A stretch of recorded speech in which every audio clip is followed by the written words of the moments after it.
오늘 우리가 계속해서 사도행전 말씀을 보고 있습니다. 저희 사도행전 말씀을 보면서 물론 중간중간에 다른 사도들에 대한 얘기도 있습니다만 사도행전은 많은 부분이 사도 바울에 대한 얘기입니다. 아시겠지만 그래서 제가 말씀을 준비하면서 우리 한국 역사에서 사도 바울하고 제일 비슷한 사람이 누굴까? 여러 우리 믿음의 거장들이 많이 있지 않습니까? 그래서 제가 언뜻 생각해 보니까 이 한국 우리 교회에 김익두 목사님이라고 아시죠? 그분의 삶이 사도 바울하고 굉장히 비슷하다 하는 생각을 제가 좀 해서 그분에 대해서 이제 좀 글들을 좀 읽어봤습니다. 김익두 목사님 여러분 익히 많이 들어서 아시겠지만 1874년생이고 6.25가 되던 1950년에 순교를 하신 분인데 사실 이분이 사람 사는 사이가 다 비슷하지만 그냥 조금 성격이 과격하고 좀 강직하고 불같은 그런 분인데 그냥 평범하게 그냥 이렇게 살던 분이었어요. 근데 이분이 언젠가 한번 빚보증을 잘못 썼다가 왕창 망하게 됩니다. 다시 일어나지 못할 정도로.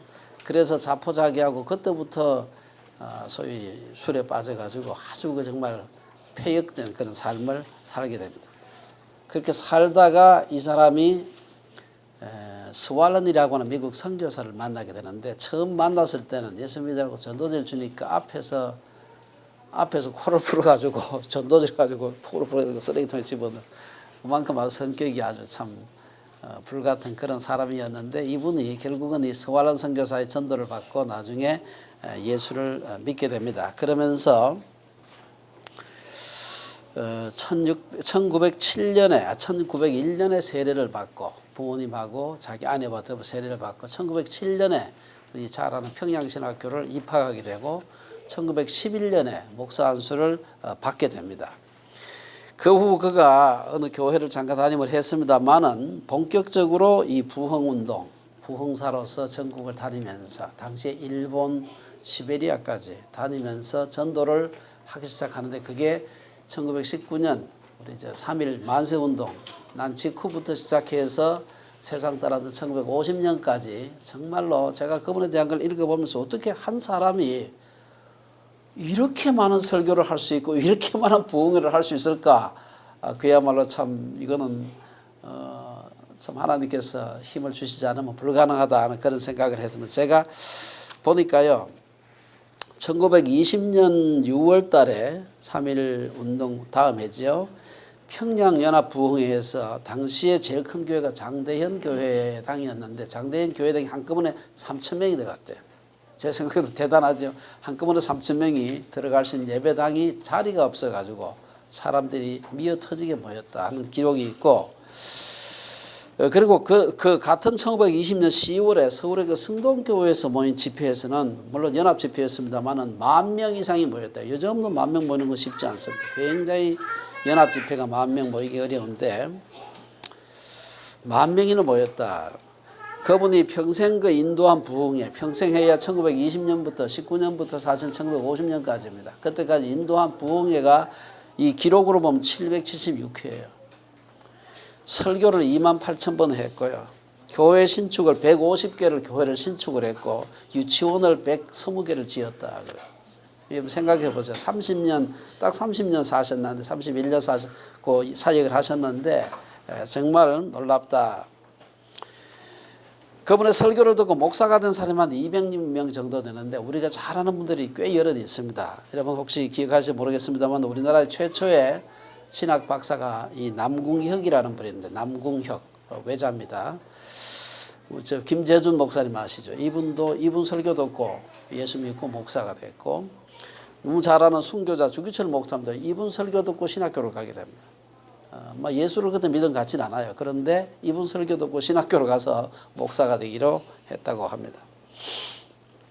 어쨌든 이분이 특별히 그렇게 많은 학식이 있는 분이 아닌데 세례 받을 때 신약 성경을 100번 읽었다. 신약 성경을 100번 읽었고 한평생 구약 성경을 100번, 신약 성경을 1000번을 읽었다. 그래서 그분이 한 남긴 기록이 있습니다. 나는 사복음서를 읽을 때마다 한 번도 울지 않은 적이 없다. 예수님이 십자가를 지고 가는 모습, 그 십자가에 달려 못 박히신 장면을 상상하면 눈물이 앞을 가려 성경 글씨가 보이지 않는다. 나 금식도 많이 해보고 이적도 많이 체험해보고 부흥집회도 많이 해보았으나 성경을 읽어 얻은 은혜보다 더 큰 은혜가 없음을 깊이 깨달았다. 1950년 10월 14일 날 이분이 막 인민군들이 쳐들어왔다가 폐주할 때, 그때 공산군에게 피살당합니다. 그 순교하던 날 한 성도 한충건이라는 분이, 이분 나중에 이 김익도 목사님의 전기를 쓰게 되는데, 한충건이라는 분이 그때 같이 있다가 목사님 오늘 인민군이 오니까 빨리 피하시라고 하니까 피하지 아니하시고 새벽 기도회를 하시고 난 끝까지 하시고 난 뒤에 인민군이 와서 결국은 인민군들의 총회 5명의 성도들과 더불어서 순교를 했습니다. 저는 이 김익도 목사님을 생각하면서 한국 초대교회에 마치 사도 바울과 같은 분이 아닌가 그런 생각을 해보았습니다. 오늘 우리가 본문을 보게 되면 예루살렘 교회, 마치 우리가 물론 혼자만의 일은 아닙니다만은 몇몇 목사님들에 의해서 부흥회의 아주 중요한 몇몇 우리 교회 리더들을 통해서 한국 교회가 큰 부흥을 경험하지 않았습니다. 그와 같이 초대교회 때도, 예루살렘 초대교회 때도 보면은 첫 번째 가장 큰 부흥은 우리가 잘 아는 오순절 때 부흥입니다. 그 이후로 아마 사도 바울의 회심과 그에 대한 그 전도로 인해 가지고 두 번째 큰 부흥을 경험하는 것을 볼 수가 있는데, 사도 바울이 그 부흥 운동을 일으킬 때가 약한 그 성령 강림절, 오순절 때부터 한 20년 정도 지났습니다. 그 사이도 물론 교회가 계속해서 팽창을 했습니다만은 특별히 사도 바울이 예수를 믿음으로 초대교회에 아주 중요한 부흥이 일어나는 것을 볼 수가 있습니다. 오늘 23절부터 25절까지 말씀을 보면은 이 부흥에 아주 중요한 그런 몇 가지 사건들을 소개를 하고 있는데요. 23절에 보면은 여러 날이 지남에 유대인들이 사울 죽이기를 공모하더니, 예수 믿고 난 뒤에 막 이 사람이 다니니까 사울은 예수를 믿으면은 이게 진리다 생각하면 가만히 있을 수가 없는 겁니다. 그래서 막 전도를 하고 예수 믿는 사람이 막 생겨나니까 유대인들이 가만 놔둘 수가 없는 거예요. 여기 보면 23절에 여러 날이 지남에 이렇게 있는데, 여러 날이 며칠일까? 일주일일까? 앞뒤에 맞춰보면은, 특별히 갈라디아서 1장 18절의 그 내용을 보면은, 대체로 사도 바울이 예수를 믿고 예루살렘에 가서 거기서 죽을 뻔해서 자기 고향 다소로 쫓겨갈 때까지 요 기간이 약 한 3년 정도가 아니었겠나, 지금 그렇게 보고 있습니다. 갈라디아서 3년의 말이 나옵니다, 실제로. 아마 그 사울의 개종으로부터 예루살렘 방문까지, 그리고는 쫓겨가는 그때까지 기간이 아마 대개 한 3년 아니었겠나. 그래서 여러 날이다 이렇게 하지만 사실은 여러 날, 일주일, 열흘이 아니고 상당히 꽤 긴 시간입니다. 사실 사울이 이미 아나니아를 통해서 세례를 받고 예수를 믿게 되었을 때 다메섹의 모든 유대인들은 바울의 변화를 바로는 감지하지 못했습니다. 하지만 여러 날이 지남에 아마 한 2년 3년의 세월이 지나니까 이 사람이 전도를 하니까 그 성에 살던 유대인들, 이 유대교를 믿는 유대인들이 대충 사도 바울이 회심한 것을 알게 되고, 그리고는 그가 예수 믿는 것으로 그치지 않고 열정적으로 복음을 전하니까 유대인들이 너무나 힘든 겁니다. 그래가지고 사울을 죽이기로 공모하는데 얼마나 단단하게 결심했는지 당시에는 아시겠지만 성이라는 것이 있어가지고 성문이 아니면 빠져나갈 수가 없어요. 이 사도 바울이 성문 밖으로 나가서 또 전도를 하면 안 되니까 이놈을 반드시 잡아 죽이겠다 싶어가지고 성문마다 보초를 세워가지고 못 빠져나가게 하는 것입니다. 근데 흥미로운 것은 고린도서 11장에 보면은 사도 바울이 자기가 그때 다메섹에서 처음 막 전도를 할 때 자기를 죽이려고 유대인들이 따라다니던 그 얘기가 적혀 있습니다. 거기 보면은 다메섹에서 아레다 왕의 방백이 그를 잡으려고 성을 지켰다 하는 표현이 있습니다. 그래서 고린도서 11장 32절에 보면은 다메섹에서 아레다 왕의 고관이 나를 잡으려고 다메섹 성을 지켰으나, 이런 말, 이 같은 말입니다. 이 아레다 왕이라는 사람이 재밌는 사람인데, 이 사람은 사실은요, 그 다메섹 왕이 아니고 아라비아에 있는 어느 지역의 왕입니다. 왜 그랬을까 생각을 해보니까 이때가 사도 바울이 예수 믿고 난 뒤에 예루살렘을 가지 않고 아라비아로 갔다는 걸 지난번에 얘기를 했어요. 아라비아에 가는 동안 저는 가서 가만히 기도만 하고 계셨나 싶었는데 그게 아니고 가서 굉장히 주변에 전도를 많이 한 것 같아요. 그러니까 거기에 왕이었던 아레다라는 사람이 보니까 이러면 가만 놔둬서는 안 되겠다 싶어가지고 아레다 왕의 고관들, 아레다 왕이 그 소위 말해서 요새 말 군대를 보내가지고 저놈이 지금 다메섹으로 돌아갔는데 다메섹에 가든 반드시 잡아 죽여라 아마 그랬던 것 같아요. 그래서 성문을 지켰던 사람이 다메섹에 살았던 유대인일 수도 있지만 아레다 왕의 방백이라는 걸 봤을 때는 아라비아에 갔다가 사도 바울이 가만히 있지 않아 가지고 보낸 그런 사람이 아니겠나 이렇게 생각해 볼 수가 있습니다. 우리가 이 사건을 통해서 한두 가지 생각해 볼 수 있는 것은 사도 바울의 그 담대함입니다. 사실은 그 사도 바울이 나중에 이제 오늘 우리 본문에서 보는 것은 예루살렘에서 얘기입니다만은 사울이 얼마나 담대하게 복음을 전하는지 모릅니다. 예루살렘에서 복음을 전할 때는 그 자리에서 복음을 전하는 그곳에서 자기가 불과 수년 전에 스데반이라는 사람을 죽였던 그 장소입니다. 그리고 그가 전했던 똑같은 복음을 자기가 지금 그때는 그 사도 스데반을 죽이려고 했는데 그 복음을 자기가 똑같이 전하고 있는 거예요.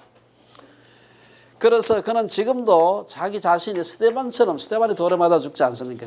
사도행 7장에 보면은 그래서 나도 죽을 수 있겠다는 생각을 하면서 지금 복음을 전하는 겁니다. 그럼에도 불구하고 그는 담대하게 복음을 전했습니다. 아마 사도 바울의 제자들이 그를 피신시키지 않았더라면 사도 바울도 스데반처럼 거기서 맞아 죽었을 겁니다. 참 저는 생각해 볼 때 이 사도 바울이나 아까 말씀드린 김익도 목사님 같은 분들의 그 담대함, 그분들의 그 용감함 이런 것들은 일종의 은사가 아닐까 그런 생각도 해봐서 물론 믿음이 좋아서 그렇기도 하지만 어떤 분은 뭐 죽음이 와도 그냥 아주 꿈쩍도 하지 않는 이런 담대함을 가진 분들이 있는데 사도 바울이 그런 분이 아닌가. 둘째는 바울의 전도가 매우 효과적이었다는 사실입니다. 그는 너무나 설교가 논리적이고 당시에 논리에 밝았던 사람이 누군가 하면 헬라파 유대인들입니다. 헬라파 유대인들이 아주 똑똑한 사람들인데 소위 그 요새로 하면 아마 역이민한 그런 사람일 거예요 아마. 그 당시에 그런 국제 정세를 잘 알고 있었던 그런 사람들이고 헬라 철학이 밝은 사람들이고 헬라 철학의 핵심은 아주 사변적이고 논쟁에 강하고 논리적인데 이 사도 바울의 논리를 이길 수가 없는 것입니다. 논리로 따져가지고 하다 안 되면 마지막에 못 이기면 뭐가 나옵니까? 폭력이 나오는 겁니다. 폭력은 논리가 통하지 않을 때 도저히 이놈은 논리 가지고 이길 수가 없다 싶을 때는 그 다음에 두들겨 패는 거예요. 그 다음에는 여러분 그 버나드 쇼라고 하는 그 유명한 아일랜드 출신의 소설가가 있는데 그 사람이 한 얘기가 있어요. 저자에게 보낼 수 있는 가장 큰 칭찬은 그의 책을 태워버리는 것이다. 제가 이 말이 무슨 말인가 몰랐는데 나중에 보니까 책을 태울 정도로 반대하는 사람이 있다는 것은 그만큼 임팩트가 크다는 얘기입니다. 그렇지 않습니까? 이게 있어나만한 책을 왜 태웁니까? 그걸 갖다. 그거 가지고 막 해가지고 반대 집회하고 불매운동하고 하는 책은 이거는 굉장한 임팩트가 있기 때문에 사실 그러는 거예요. 저희 책도 그런 적 있죠, 한 번에. 아무런 반향도 불러일으키지 못하는 책에 대해서는 아무도 반대하지 않습니다. 그래서 어떤 사람은 늑대는 그림 속에 있는 양은 절대로 잡아먹지 않는다. 실체가 없는 다만 그림 속의 양일 뿐인 양을 왜 늑대가 잡아먹습니까? 애써가지고. 유대인들이 사울을 죽이려고 했다는 말은 그의 전도가 굉장히 효과적으로 사람들을 갖다가 회심시키고 사람들이 예수를 믿게 했다는 것입니다. 저놈 가만히 놔뒀다가는 이 동네가 다 예수 믿게 되겠구나 싶어가지고 사실 그를 잡아 죽여야 되겠다고 생각하지 생전에 하나도 전도도 못하는 사람을 뭐 하려고 잡아 죽이겠습니까? 가만 놔두면 제 풀에 뭐 다 그냥 사그러질 텐데. 사실 그 거짓 기독교는 항상 굉장히 거짓 기독교는 안전하죠. 그러나 진정한 기독교는 항상 위협을 받습니다. 24절에 보면 이러한 유대인들의 계교, 저놈을 죽여야 되겠다라고 생각하는 그런 유대인들의 음모가 사울에게 알려지니까 오늘 본문에 보면 사울의 제자들이 사울이 유대인들에게 목숨을 잃지 않도록 그를 갖다가 피신시키는 걸 볼 수가 있습니다. 당시는 이 성문이 몇 개가 있긴 했지만 성문마다 성문이 별로 넓지도 않고 요즘처럼 뭐 4차선으로 되어 있는 것도 아니고 그 당시 조그맣게 마차 지나가는 정도인데 거기 양쪽에 서가 찍혀 있는데 빠져나갈 재간이 없는 겁니다. 빠져나가는 방법은 성문을 통해서 나가지 않고 성벽을 타고 도망치는 방법밖에 없었습니다. 그래서 그 제자들은 사도 바울을 어느 깊은 밤중에 성벽 위에 있는 어느 집으로 가서 광주리에 담아가지고 줄줄 달아내려가지고 도망을 치게 했습니다. 아시겠지만 여러분, 고대 도시는 성벽으로 둘러싸여 있고, 성벽이라는 게 벽만 있는 게 아니고 성벽 위에 마차가 다닐 정도로, 그래야 전쟁을 할 때 뭐 물자도 나르고 전쟁을 하지 않겠습니까? 마차가 다닐 때는 꽤 넓은 이렇게 길이 있고, 거기에 또 사람들이 집도 그 옆에 붙어가 짓기도 하고요. 구약에 보면 여러분, 여호수아 2장에 보면 여리고를 정탐하라고 보낸 이스라엘 정탐꾼들을 라합이 숨겨주고, 후에 오늘 보면은 여호수아 2장 15절에 보면은 라합이 그들을 창문에서 줄로 달아내리니. 여러분 생각해보세요. 성벽 꼭대기에 집이 있는 겁니다. 성벽이 꽤 높겠죠. 제 생각에 라합의 집이 무지하게 뷰가 좋았을 것 같아요. 노찌가한데 집을 지어놔놓고 거기서 딱 내려다보면 절벽이죠. 성벽 꼭대기니까. 거기에 왔을 때 이스라엘 정탐꾼들을 자기 집에서 탈출시키도록 줄로 해가 탈출시키는데, 이처럼 사도 바울도 마찬가지입니다. 사도 바울도 거기에서 그 집에서 그 사도 바울 광주리에 담아서 밤중에 내려보냈다. 여기 보면 25절에 보면 우리가 지나치지 말아야 할 한마디 말이 있습니다. 그의 제자들은 사도 바울의 제자들이라, 이 말입니다. 사도 바울은 예수 믿는 자들을 핍박하는 두목이었습니다. 그러나 그가 회심한 후에는 더 철저하게 사람들에게 예수님을 전하고 예수님을 믿은 걸 볼 수가 있습니다. 그리고 그는 자기 혼자 예수 믿은 게 아니라 복음을 전하면서 그를 따르던 자들을 길렀던 걸 볼 수가 있습니다. 그의 제자들, 유대교 있을 때 제자들 아니에요. 예수 믿고 난 뒤에 삼았던 그의 제자들이 그를 탈출시키는 것을 볼 수가 있습니다. 26절에서 30절에 보면은 사도 바울의 그 예루살렘에서 전도하는 것이 나오고 있습니다. 사울이 이제 구사일생으로 다메섹을 탈출해 가지고 예루살렘에 오게 되는데, 예루살렘 지도자들이 혹은 그 성도들이 사도 바울의 이름만 들어도 뭐 좀 두려워서 떠는 겁니다. 26절에 보면 누가는 사울이 예루살렘에 가서 제자들을 사귀고자 하나 다 두려워하여 그가 제자됨을 믿지 아니하니, 이렇게 기록하고 있습니다. 예루살렘 지도자들은 사울이 이전에 교회를 얼마나 핍박하고 성도들을 잡아가두고 하나님이 앞장섰다는 것을 너무나 잘 알고 있는 것입니다. 그런데 그 사람이 지금 다메섹에서 막 전도하다가 예루살렘을 왔는데, 이게 혹시 그렇게 교회를 핍박하던 사람이 어떻게 예수를 믿을 수 있을까? 아마 이게 와가지고 몰래 예수 믿는 척하고 와가지고 예수 믿는 사람들 다 모인다고 한꺼번에 다 그냥 잡아가지고 감옥에 쳐넣으려고 하는 게 아닌가, 이 의심을 할 수밖에 없는 것입니다. 요즘처럼 뭐 이렇게 통신이 발달해가지고 금방금방 온 세계에 일어난 일이 막 그냥 실시간으로 사람들에게 알려지는 시기가 아니에요. 이 다메섹과 예루살렘은 지난 말씀드린 것처럼 한 300km 정도 떨어져 있습니다. 300km는 요즘은 뭐 고속도로 있으면 몇 시간 하면 가지만 옛날에는 굉장히 먼 길입니다. 다메섹에서 그 난리를 치고 있었는데 그 소식이 예루살렘까지 그렇게 자세하게 전해지지 않았어요. 3년이란 세월이 지났는데도 불구하고, 물론 상당히 그중에 상당 시간은 아마 아라비아에 가 있었을 테고, 다메섹에서 그 전도하고 난리치던 그 일이 예루살렘에 그렇게 잘 알려지지 않고 있었던 것 같아요. 그래서 예루살렘에 있는 제자들이나 그 예루살렘 교회 지도자들이 그 사울은 원래 예루살렘에 있던 사람 아니에요. 그러니까 그 교회를 핍박하고 성도들을 잡아 가두는 사람이 갑자기 주의 제자가 돼가지고 예루살렘에 등단하니까 믿을 수가 없는 것입니다. 어떻게 그를 믿을 수 있을까? 26절에 보면 예루살렘에 가서 제자들을 사귀고자 하나 다 두려워하여 그의 제자됨을 믿지 아니하니라. 겁나는 겁니다. 조금 까딱하면 잡혀갈 수도 있다 생각한 것이죠. 이때 결정적인 역할을 한 사람이 바로 오늘 본문 나오는 바나바라는 사람입니다. 26절 27절에 보면 그 얘기가 나오고 있는데요. 사실 사울의 인생에서 그가 하나님의 큰 사도로서 쓰임을 받는 일꾼이 되게 된 배경에는 한 세 사람의 중요한 소위 그를 소개해준, 그를 그 크리스천 커뮤니티에 받아들여지게 한 사람이 있습니다. 첫째는 우리가 잘 아는 스데반이라는 사람. 스데반은 사실은 직접적으로 살아서 그러진 않았습니다만은 사도행전 7장에 보면 사울이 분노하면서 스데반을 쳐 죽이는 사람들 가운데 있었던 것이 분명해요. 그의 옷을 지켰다는, 죽이려고 하는 사람들이 옷을 지켰다는 걸 봤을 때는 그건 그냥 상당히 보통 위치가 아니고 그중에 상당히 리더가 아니었겠나 생각을 합니다. 왜 옷을 지킬까?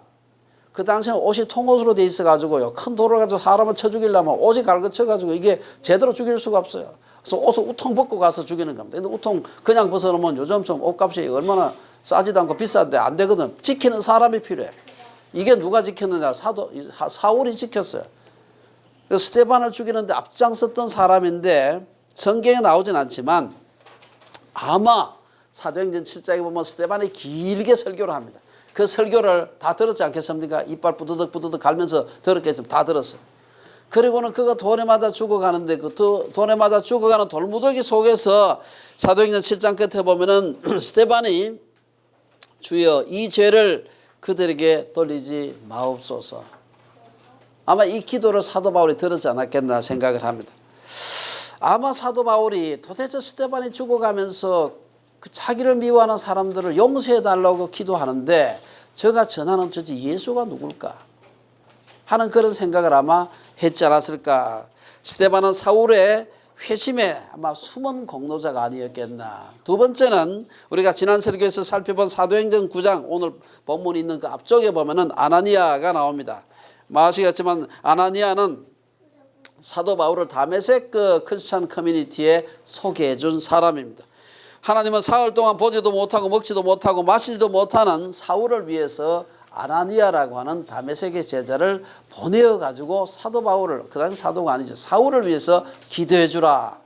그랬을 때 그가 가서 기도했을 때 사울이 기력을 회복하고 아나니아에게 세례받는 것을 볼 수가 있습니다. 그래서 아나니아로 인해서 다메섹 성도들은 자기들을 체포하기 위해서 달려온 사울을 받아들일 수가 있게 된 것입니다.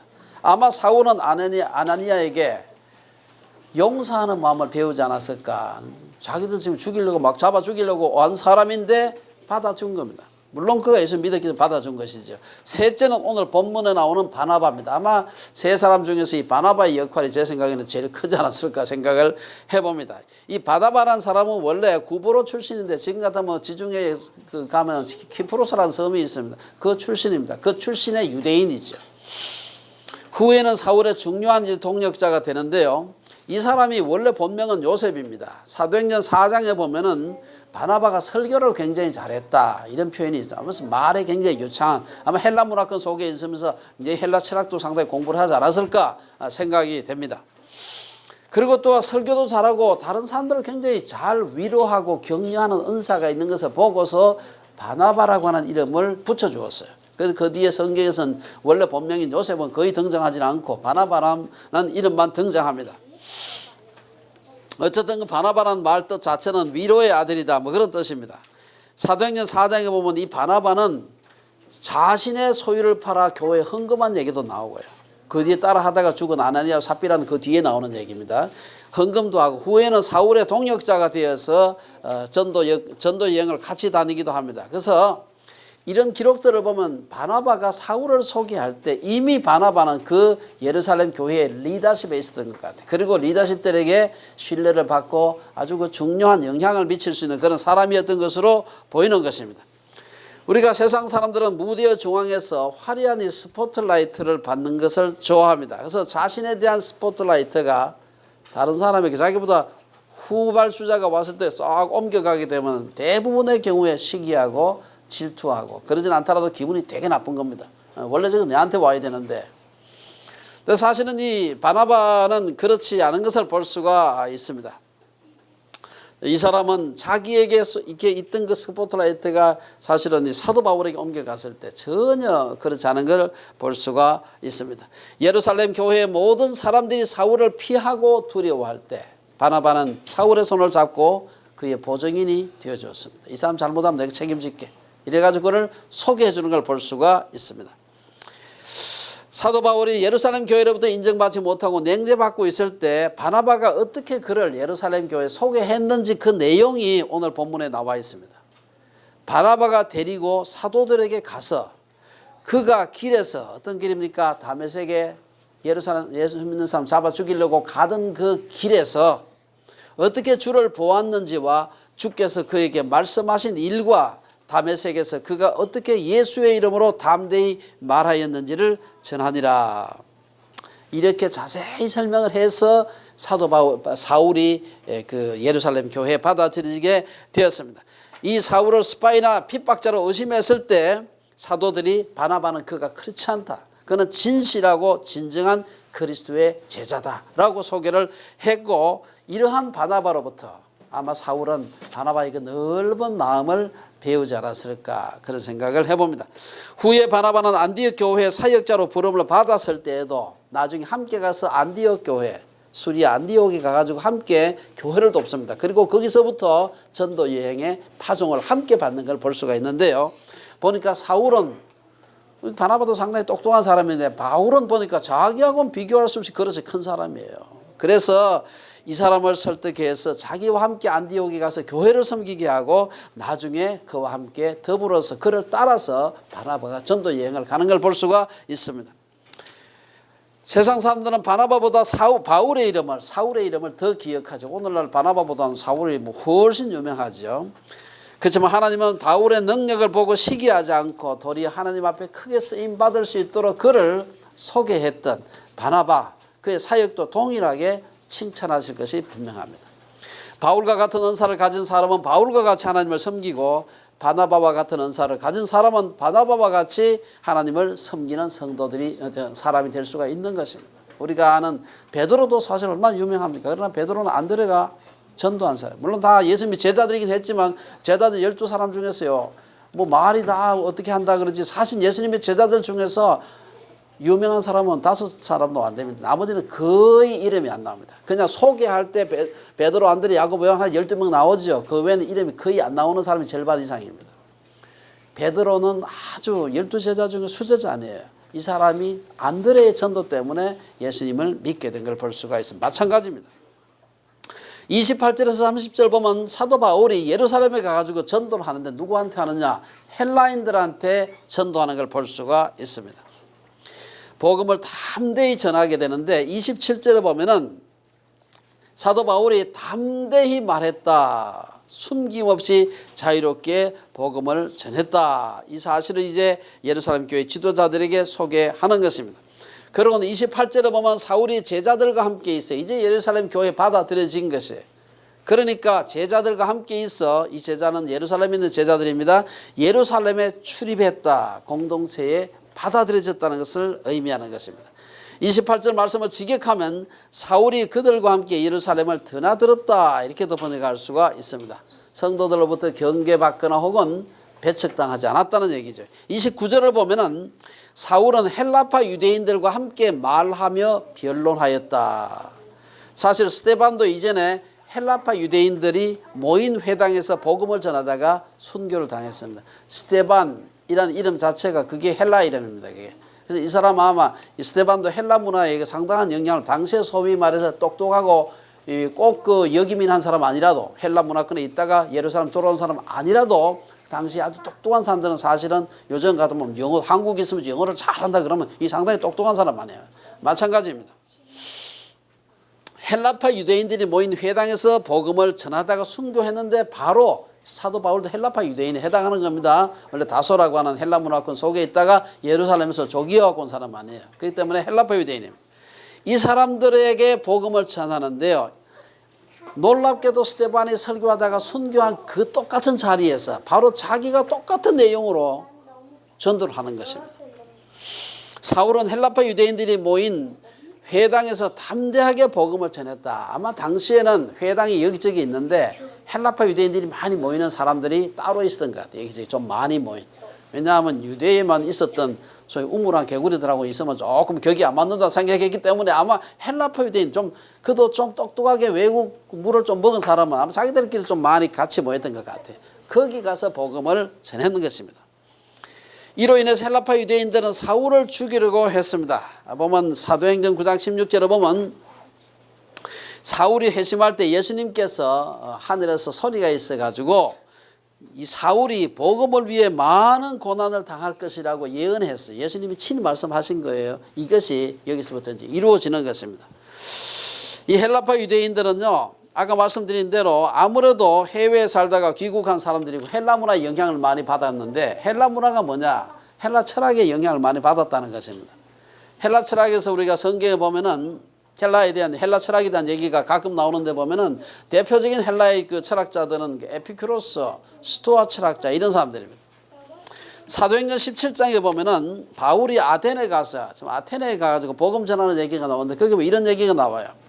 바울이 아테네에서 회당에서는 유대인과 경건한 사람들과 또 장터에서는 날마다 만나는 사람들과 변론하니 어떤 에피쿠로스, 옛날에 우리 개혁한 게 에피쿠레오, 에피쿠로스와 스토아 철학자들도 바울과 쟁론할세 어떤 사람은 이랬대. 이 말쟁이가 무슨 말을 하고자 하느냐. 아마 사도 바울도 말을 굉장히 잘했던 것 같아. 그 당시 헬라 철학의 영향을 받았던 헬라 그파 유대인들은 말을 잘했는데 사도 바울은 더 잘했던 것 같아요. 어쨌든 헬라어는 당시의 공용어로서 요즘 영어와 같은 그런 언어였습니다. 헬라어를 유창하게 한다는 것은 그만큼 그 사람이 헬라의 논리와 철학에 밝았다는 것을 의미합니다. 팔레스타인에만 있었던 사람들에 비해서 훨씬 더 개화된 사람들이었다 이렇게 볼 수가 있습니다. 바울은 헬라 문화권에 있던 다소 출신이기 때문에 헬라어는 물론 헬라 철학에 익숙한 사람이었습니다. 그가 나중에 유창한 헬라어로 헬라파 유대인들에게 복음을 전하니까 이제 논쟁이 되는 것이죠. 그래서 논쟁을 하는 것을 볼 수가 있습니다. 당시의 헬라 철학은 기독교 내에 깊이 들어와 있었습니다. BC 300년경에 이미 구약 성경이 당시 공용 헬라어였던 코인의 헬라어로 이 히브리어로 되어 있던 구약 성경이 번역이 돼서 우리가 오늘날 70인역이라고 알고 있는 성경입니다. 이미 BC 300년경에 신약 성경 등장하기 한참 전에 이미 헬라어로 번역이 되어 있은 걸 볼 수가 있습니다. 당시에 유대 사상가였던 필로라는 사람은 헬라 철학을 이용해서 성경을 해석한 걸 볼 수가 있고요. 그 후에 사변적이고 논쟁적이었던 헬라 철학은 여러 교부들에 의해서 교부들 중에 이제 그 히브리 계통의 교부들이 있고 또 헬라 계통의 헬라 철학 쪽의 교부들이 많이 있었는데 헬라 철학 교부들은 헬라의 철학을 가지고 구약 성경을 해석한 것을 볼 수가 있습니다. 사울도 헬레니즘의 중심지 중에 하나인 다소 출신이기 때문에 그 영향을 많이 받았습니다. 사도 바울이 쓴 그 13권의 그 서신서 중에서 이 내용들 읽어보면 여기저기 언뜻 헬라 문화에서만 등장하는 용어들이 많이 등장합니다. 이런 것은 사도 바울도 역시 헬라파 유대인으로서 헬라 철학에 깊은 여러 가지 많은 영향을 받았던 것을 볼 수가 있습니다. 그렇기 때문에 사도 바울이 처음 가서 전도를 하고 논쟁을 했던 사람이 헬라파 유대인들이 모인 회당에 갔다 하는 것은 이상한 일이 아니다. 어쨌든 이러한 헬라파 유대인들에게 가서 전하니까 이들이 그저 가만 놔둬서는 안 되겠다. 저놈 놔뒀다가는 온 동네에 다 예수로 가득 차겠다 싶어서 그를 죽이기로 모의했다. 아마 상당히 그 적대적인 헬라파 유대인들이 아니었나 생각됩니다. 이로 인해서 사울은 위험에 처하게 되었고요. 그래서 그는 몰래 빠져나와서 예루살렘에서는 뭐 성벽을 타고 내려왔다는 얘기는 없어요. 왜냐하면 예루살렘은 하도 큰 성이기 때문에 아마 빠져나갈 구멍이 많아가 다 지킬 수가 없었을 겁니다. 몰래 빠져나와서 가이사랴는 항구 도시인데 가이사랴에 와서 다소까지는 육로로 오지 않고 배를 타고 자기 동네 다소도 항구 도시입니다. 그렇기 때문에 가이사랴에서 배를 타고 자기 고향으로 돌아온 것입니다. 오늘 마지막 31절에 보면 이로 인해서 일어난 교회의 부흥을 소개하고 있습니다. 31절에 보면은 그리하여 온 유대와 갈릴리와 사마리아 교회가 평안하여 든든히 서가고 주를 경외함과 성령의 위로로 진행하여 수가 더 많아지니라. 여기 보면은 31절에 보면 사울이 복음을 전하다가 예루살렘에서 생명의 위협을 느껴서 자기 고향에 돌아간 후에 그리하여 온 유대와 갈릴리와 사마리아 교회가 평안하여 든든히 서가고 주를 경외함과 성령의 위로로 진행하여 수가 더 많아졌다. 이 흥미로운 얘기입니다. 뭔가 하면은 사실 사도 바울이 그때까지 다메섹에서 전도하고 아라비아에서 전도하고 난 뒤 예루살렘에서 전도했어요. 그리고는 아마 안 간 것 같아요. 이 사람이 갈릴리에 간 적도 없고요. 사마리아에 간 기록도 성경에 없습니다. 없는데 여기 보면은 사도 바울의 그 사건을 통해서 온 유대와 갈릴리와 사마리아 교회가 평안하여 든든히 서가고 부흥했다 이런 말이 있습니다. 사실은 굉장히 이해하기가 어려운 말입니다만 저는 이 말씀을 가만히 묵상을 하면서 영적 부흥의 중요한 역의 원리가 이 속에 들어있구나 하는 생각을 했습니다. 우리가 역사적으로 영적 부흥이라고 하는 것은 꼭 그 사람이 가서 전도를 해야 부흥이 되는 게 아니에요. 한 분이 훌륭한 분이 정말 성령에 충만한 사람이 전도를 하게 되면 이게 마치 원자폭탄 터질 때 연쇄 반응이라는 게 일어난대요. 그 사람이 직접 안 가도 그 설교를 듣고 혹은 말씀을 듣고 감동을 받은 사람들이 가서 또 전도를 하는 것입니다. 여러분 그 미국의 그 영적 대각성 운동 소위 그 Great Awakening 운동이 몇 차례 있게 되는데 그것도 보면은 그게 그 1차가 이 1700년대 중반부터 시작해서 일어나는데 그 당시에는 자동차가 있는 것도 아니고 비행기도 없어. 마차 타고 다니는 시기입니다. 한 사람이 그렇게 많은 전도를 할 수가 없어요. 돌아다닐 수가 없습니다. 그런데도 불구하고 그 몇몇 사람들에 의해서 미국 동부가 완전히 뒤집어지는 것을 볼 수가 있습니다. 예를 들면은 제1차 대각성 운동의 핵심적인 인물이 바로 우리가 여러분 들었을 겁니다. 조나단 에드워즈라고 하는 사람입니다. 이 당시에 그 사람이 그 사실 좁은데 몇몇 교회에서 그냥 그분이 목회했을 뿐이고 여기 지금 물론 부흥회를 다녔습니다만은 멀리 다니지 못했습니다. 그런데도 불구하고 그 당시에 동부 13개주를 휩쓰는 대부흥운동이 일어나는데 그 핵심에 사실은 그를 도왔던 많은 사람이 있지만 조나단 에드워즈라고 하는 한 사람 물론 그의 할아버지 또 훌륭한 또 부흥사인데 이어온 것이긴 합니다만은 그러나 에드워즈가 그 중심에 있었던 걸 볼 수가 있고요. 한국교회 평양 대부흥운동도 마찬가지입니다. 우리가 잘 아는 얘기입니다만은 1907년에 평양 대부흥운동은 원산에서 있었던 캐나다 감리교 의료 선교사 로버트 하디라는 사람의 회기에서 출발합니다. 원산 대부흥 운동에서 출발해서 평양 운동으로 평양 대부흥 운동이 온 반도 전체의 부흥 운동으로 퍼지는 것을 볼 수가 있습니다.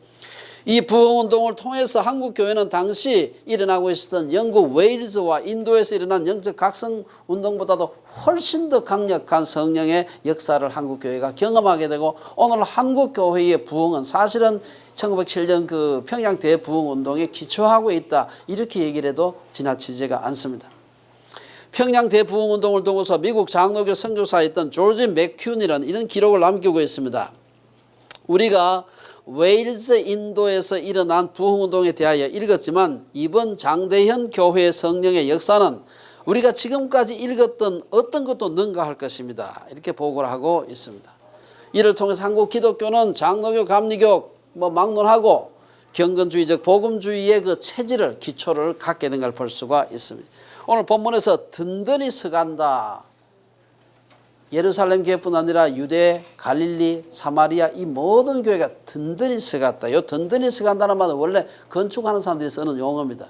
집을 지을 때 기초를 든든히 놔야 이 건물이 든든하게 올라가는 것 같죠. 여기서는 교회의 성장을 묘사하기 위해서 이 말을 사용하는 것입니다.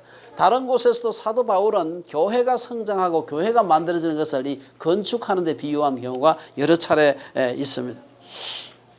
사도행전을 기록했던 누가는 교회가 성장하고 든든히 서가는 것은 성령의 위로 때문이다. 여기서 보면 위로를 의미하는 헬라어가 파라클레시스, 성령은 파라클레토스, 보혜사란 말입니다. 파라클레토스의 파라클레시스로 교회가 든든히 말이 생각을 우리 그냥 읽으면 이게 그냥 지나갈 수 있는데 파라클레토스 보혜사의 파라클레시스로 교회가 든든하게 서갔다. 이렇게 생각하시면 될 것 같아요. 오늘 본문을 통해서 결론적으로 우리가 몇 가지 한번 살펴볼 것이 있습니다. 사울을 중심으로 해서 교회가 어떻게 해서 부흥하는가 하는 것입니다. 여기서 가장 중요한 교회의 부흥은 첫 번째는 말할 필요도 없이 성령의 역사입니다. 성령께서 역사하시지 않으면 교회의 부흥은 일어날 수가 없는 것입니다. 그러나 성령께서 누구를 위해서 누구를 통해서 역사를 해야 되는데 사람이 필요해요. 오늘 사도 바울을 통해서 성령께서 역사하실 때 초대교회에 놀라운 부흥이 일어난 것을 볼 수가 있었습니다. 저는 마지막으로 세 번째, 첫째는 성령의 위로고 두 번째는 그 성령께 붙잡힌 바 된 사람이고 세 번째는 중요한 것이 오늘 본문에서 교회 부흥의 세 번째 원리가 뭔지 아십니까? 제가 생각할 땐 고난이었어요. 박해입니다. 교회사를 살펴보면 고난의 시기에 교회가 부흥한 것을 볼 수가 있습니다. 어느 누구도 박해를 원하지 않지만 교회의 부흥과 박해는 매우 밀접한 관계가 있는 것을 볼 수가 있습니다. 우리 기독교 2000년 역사에서 초기 250년의 그 박해를 생각하지 않으면 교회의 존재를 설명할 수가 없습니다. 어느 시대나 교회는 고난보다도 부요를 도리어 이기지 못한 것을 볼 수가 있습니다. 물론 고난도 닥치는 그 당시에는 너무 힘들기 때문에 어렵습니다만은 그러나 고난의 교회 역사에서 고난에 진 경우는 별로 없습니다. 그러나 부유한 데는 대부분 다 진 것을 볼 수가 있습니다. 오늘 우리 교회가 왜 지고 있습니까? 고난이 없기 때문이 아닌가 그런 생각을 해보는 것입니다. 많은 사람들이 큰 교회 짓고 시설 좋고 주일학교 잘하면 교회가 부흥할 거라고 생각합니다. 교회도 시설 좋고 주일학교 잘하고 무더운 여름에 에어컨 빵빵 틀면서 삽박한 프로그램 많이 돌리면 사람들이 많이 모이겠죠. 하지만 우리는 그런 것을 부흥이라고 말하지는 않습니다. 편안하게 자기의 이익을 챙기기 위해서 사람들이 많이 모이는 교회를 우리는 부흥이라 그러지 않고 그런 건 타락이라고 얘기합니다. 사람들은 많이 모일지 모르죠. 남부교회 사람들 끌어가지고. 진정한 부흥은 자기의 것을 드리고 복음을 위해서 고생하기 위해서 사람들이 모일 때 그게 부흥이라고 그러는 것입니다. 예수님은 사람들에게 아무든지 나를 따라오려거든 자기를 부인하고 날마다 제 십자가를 지고 나를 따를 것이니라. 그런 사람들이 모이는 부흥을 우리는 진짜 부흥이라고 얘기하는 것입니다. 저는 주빌리 셰플 전체가 우리 이런 부흥을 경험하는 교회가 되었으면 생각합니다. 온 성도들이 정말 다시 한번 이 초대교회의 부흥을 우리 경험하기를 주의 이름으로 축원합니다. 기도하겠습니다.